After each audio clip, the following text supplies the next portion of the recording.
மாறன் சீரியல்ல இப்போ ராட்டகாசம்லாம் அதிரடியான எபிசோட் வந்திருக்குன்னே சொல்லலாம். விசி வந்து சுத்தமா போட மாட்டேங்குது. என்ன காரணம்னே தெரியல. பார்க்கறலாம் லைக் பண்ணிட்டு பார்த்தீங்கன்னா, கொஞ்சம் பேச வந்து முட்டிட்டா இருக்கும். நம்ம மாறன மாட்டுக்கும் ஒரு இடத்துக்கு வந்து வர சொல்லியிருக்காங்க. எதுக்கு இவ அந்த இடத்துக்கு வர சொல்லியிருக்கா? ஒண்ணும் புரியலையேன்னு சொல்லி வேக வேகமா வந்துகிட்டு இருக்காங்க. எங்க இருக்க? நான் இது மாரி இந்த இடத்துல வெயிட் பண்ணிட்டு இருக்கேன்னோனே, வெளியில வந்து பார்க்குறாங்க. என்னது? வழக்கறிஞர் இடத்துக்கு வந்து வர சொல்லியிருக்கா? ஒண்ணும் புரியலையேன்னு சொல்லி அந்த இடத்துல வந்து உள்ள வந்து போறாங்க. என்ன வீரா? எதுவும் பிரச்சனையா? இங்க வர சொல்லியிருக்க? அப்படின்னு சொல்லி கேட்கும்போது, அம்மா வந்துட்டாராம்மா உன் ஹஸ்பண்டு. ஆமாங்க. இவர் தான் என்னோட ஹஸ்பண்டு அப்படின்னு சொன்னோனே, சேர்ல உட்காருங்க முதல்லன்னோனே, 2 பேரும் சேர்ல வந்து உட்கார்றாங்க. எதுவும் பிரச்சனையா? இரு தம்பி நானே சொல்றேன்னு சொல்லி, இந்த டாக்குமெண்ட்லாம் வந்து ரெடி பண்ணியாச்சுப்பா. நீங்க 2 பேரும் வந்து கையெழுத்து போட்டா போதும் அப்படின்னு சொன்னோனே, குடுங்க சார் அப்படின்னு சொல்லி எல்லாத்தையும் படிச்சு பார்க்குறாங்க. கரெக்ட்டா தான் இருக்கு.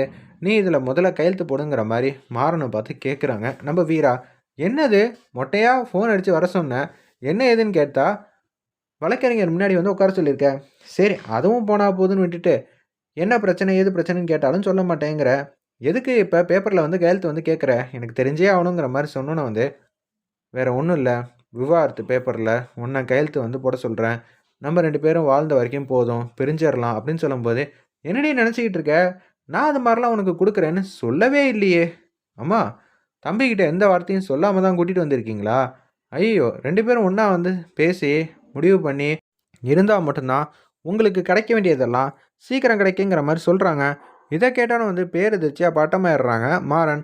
என்னாலலாம் குடுக்க முடியாது. நீ என்ன வேணாலும் பண்ணிக்க. அத நெனச்சு எனக்கு கவலையும் இல்ல, எதுவும் இல்ல அப்படின்னு சொல்லிடுறாங்க. நான் கீழ போறேன்னு சொல்லி கீழ குடுகுடுன்னு போறாங்க. தம்பி வந்து கையெழுத்து கூட போட மாட்டேங்கிறாங்க. அப்படி இருக்கும்போது, எப்படிம்மா இதெல்லாம் பாசிபிளு? நிச்சயம் அவன் கையெழுத்து போடுவான் சார். கையெழுத்து போடாம அவன் இங்கேருந்து போவே முடியாது. அதுக்கு நான் அஷ்யூரன்ஸ் குடுக்குறேன்னு சொல்லிட்டு கீழ இறங்கி வராங்க. "என்ன வீரா, என்னென்னமோ பண்ற? நான் எதுவும் கேட்க மாட்டேங்கிறனால இளிச்சவாயத்தனமா ஏமாத்திரலான்னு பார்க்குறியா?" அப்படின்னு சொல்லி கேட்டோன்னே, "நான்லாம் அப்படி நினைக்கலையே. நான் தெளிவான முடிவ எடுத்து தான் இது மாரி வந்து பண்ணியிருக்கேன். மத்தபடி ஒண்ணுமே இல்ல. நீ வந்து என் பேச்ச கேட்டு தான் ஆவணும்.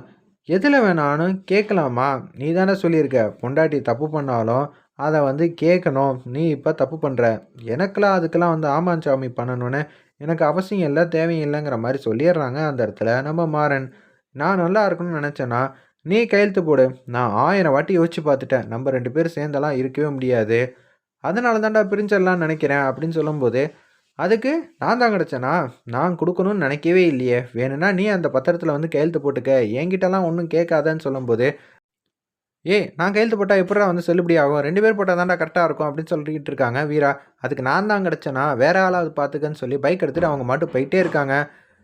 என்னது இவன் பாட்டுக்கு இப்படி சொல்லிட்டு போறான்? ஒண்ணும் புரியலையே! இப்ப என்னத்த சொல்றது தெரியலன்னு சொல்லிட்டு மாடிக்கு வந்து போறாங்க. "சார் அந்த டாக்குமெண்ட் வந்து குடுங்க. அவர் கோச்சிட்டு போயிட்டாரு. அவர்கிட்ட கையெழுத்து வாங்க வேண்டியது என்னோட பொறுப்பு." அப்படின்னு சொல்றாங்க. "சரிம்மா பார்த்துக்கங்கன்னு" சொல்லிட்டு அந்த டாக்குமெண்ட்லாம் வந்து குடுக்குறாங்க. இவன்கிட்ட எப்படி பேசி கையெழுத்து வாங்குறது? ஒண்ணும் புரியலையே! அப்படின்னு சொல்லி யோசிச்சுட்டு இருக்காங்க. வீரா அந்த இடத்துல நம்ம 2 பேரும் வந்து ஒருத்தர் ஒருத்தர் புரிஞ்சு நல்லபடியா வந்து இருக்கலான்னு பார்த்தா, இவன் என்ன நம்ம 2 பேருக்கும் சம்மந்தம் இல்லங்கிற மாரி இந்த இடத்துல இங்க கொண்டு வந்து நிப்பாட்டியிருக்கா.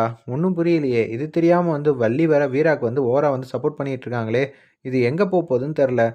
வீரா வந்து யோசிக்கிறாங்க. ஒரு பக்கம் மாறன் கிட்டேருந்து கையெழுத்து வாங்குறதெல்லாம் அவ்வளோ ஈஸியான விஷயம்லாம் கிடையாது. அப்படி எப்படி பேசி வாங்க போற வீரா அப்படின்னு சொல்லி திங்க் பண்ணிட்டு இருக்காங்க அந்த இடத்துல. நம்ம வீரா சரி எதுவா இருந்தாலும் டைரக்ட்டா வந்து போயே பார்த்துரலான்னு சொல்லிட்டு, அந்த இடத்துல வந்து ஆட்டோல ஏறி ராமச்சந்திரன் வீட்டுக்கு வந்து வரலான்னு இருக்காங்க. "என்னம்மா வீரா, திடீர்னு வந்து வந்துட்ட. 2 பேருக்குள்ள பிரச்சனையெல்லாம் தீர்ந்துடுச்சுல்ல?" "ஆமா, நான் ஒரு விஷயம் கேட்குறேன். அவர் வந்து செஞ்சு தர மாட்டேங்கிறாங்க." "அவ்வளோதானே, நான் கேட்குறேன்னு" சொல்லி வள்ளி வந்து மாறன்ட்ட வந்து பேச வராங்க. அந்த இடத்துல வெயிட் பண்ணி பார்ப்போம்.